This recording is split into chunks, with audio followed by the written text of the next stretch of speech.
За хилцэж байгаа асуудлыг дэмжиж байгаа. Одоо тариалт үнэн маргааш их эхлэх болчлоо. Тэгэхээр тариаламжт маань одоо энэ ард иргэдийнхээ үндэсний аюулгүй байдлыг хангах чиглэлд үр тариагаа тариалах энэ цаг хугацааны үед нь бид тодорхой байх ёстой. Тэгэхээр энэ өдөр одоо энэ асуудлыг дэмжиж цаашдаа Монгол улсын ард иргэдийн маань үндэсний аюулгүй байдлыг хангахад маш эзэгтэй үед одоо арчс номынхан маань орж ирж саналаа өгөх ёстой хаа гэж уриалах байна. За тариаламжтын үед гурлийн өдрөөдөө үед үүсдэг хамгийн том асуудал бол лабораторийн асуудал байгаа. Тэгэхээр энэ дээр яам маань бас цаашдаа үндэсний төв лавлгаа лабораторийнхоо нэгдсэн дүнг бариад явдаг энэ чиглэл рүү бас анхааруул зөв юм болов уу гэж бодож байна.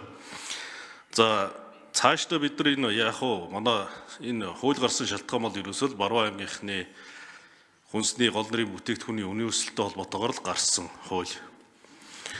За энэ хууль хүчингү болсноор бид хүнсний хуулиараа Монгол Улсын ерөнхий сайдын агуулдаг хүнсний аюулгүй байдлын зөвлөлөөрөө тарифын зохицуулт хийгээд баруун аймагуудын гурилын хэрэгцээг хямд үнээр хангах баян үлгийн улсын бомтор гурил чөлөөтэй импортлох боломжийг олгоод явах юм боломж нь байгаа. Тэгэхээр энэ дээр бол одоо бас иргэд маань ялангуяа баруун ус нутгийнхан маань одоо гурилын үн өсгөнэ гэдэгтэр ийм зохицуулт цаана байна шүү гэдгийг бол та бүдтэй хандж хэлэх байна. За инквайри сайдаас асуух гээд байгаа нь одоо Баруун аймгийнхны маань ноолуур одоо эд гарч байна. Миний хувьд одоо үндэсний цагаан алт хөтөлбөр буюу хөнгөн үйлдвэрийг дэмжих бодлогыг их хурлаар өнгөрсөн жил одоо санаачлан батлуулсан. Микрофон. Өнгөрсөн жил хөнгөн үйлдвэрийг дэмжих үндэсний цагаан алт хөтөлбөрийг санаачлан боловсруулсан. Тэгэхээр энэ бодлогын маань залгамж халуун асуудал юу болж байна? Энэ жил нийтдээ 200 орчим тэрбум төгрөг гарсан энэ зээл маань гараад 100 аймагуудын ноолуурыг авахд одоо аж ахуй нэгжүүд маань зарцуулаад дуслаа. Гол нь энэ самсан ноолуур гаргахтай холбоотойгоор дундын зуушлагч буюу одоо чэнжүүд маань энэ бодлогыг бас унгаах гэж нэлээх акц хийх шиг боллоо. Энэ дээр би бас одоо салбарыг тууштай байгаад бас их талархаж байгаа. Тэгэхээр цаашдаа энэ Баруун аймгийнхны ноолуурыг авах чиглэл дээр тийм ээ үн унгаахгүй иргэдийн маань гол орлого болсон ноолуурын асуудал. За мөн одоо бүс нутгуудад тэр анхан шатны боловсруулах үйлдвэр цагаан алт хөтөлбөрийн маань хэрэгжилтийг хангахад ямар бодлого барьж байна? Засгийн газараас одоо Баруун аймгийнхны ноолуурыг авахд ямар нэгэн нэмэлт санхүүжилт гаргаж байна уу? Энэ тал дээр та нэг тодорхой хариулт өгөхгүй бол За. Гурил ярьж байгаа. Зөвхөн гурилтай холбоотой хилцэж байгаа асуудалтай холбоотойгоор асуулт өгнө. Жодомбагийн инквайри сайд хариулт өгье. За, Мэнд сайхан сайд өөрөө манай салбарын сайд энэ цагаан атар хүнсний ус гэдэг олон хөтөлбөрийн гол санаачлагч авторуудын нэг нөхцөл байдлыг сайн мэдж байгаа. За, гурил дээр үнийн доктортой байдлыг хүнсний аюулгүй байдлын зөвлөлөөр зохицуулт хийгээд квот болон бусад бодлогоор зохион байгуулна. Нөөц хангалттай байна. 26 онд зайлшгүй төсөвдөр тодорхой зардал суулгана.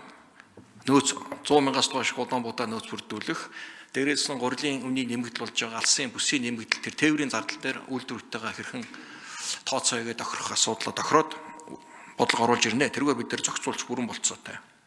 За бас болцоо олсных ноолуурын худалдаа авалт зохион байгуулалт төвтэй өгдөж байна.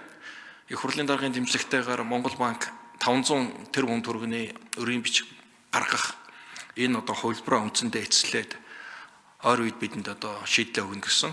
За засгийн газар асуудлаа шийдсэн, байнгын хороодоос дэмжсэн асуудлуудаа шийдсэн байгаа. За бид дотоод нөөцөө шахаад нийт яг өнөөдрийн байдлаар 330 тэрбум төгрөгийн их усөр ноолуурын худалдаа авалтанд гаргасан. За үндэсний үйлдвэрүүд маань үндсэндээ зүүн бүсийн болон төвийн бүсийн ноолуурын худалдаа авалтын амжилттай хийгээд барыг дуусах шатанд орж байна. Одоо баруун бүсийн буюу гол цөм ноолуур байдаг.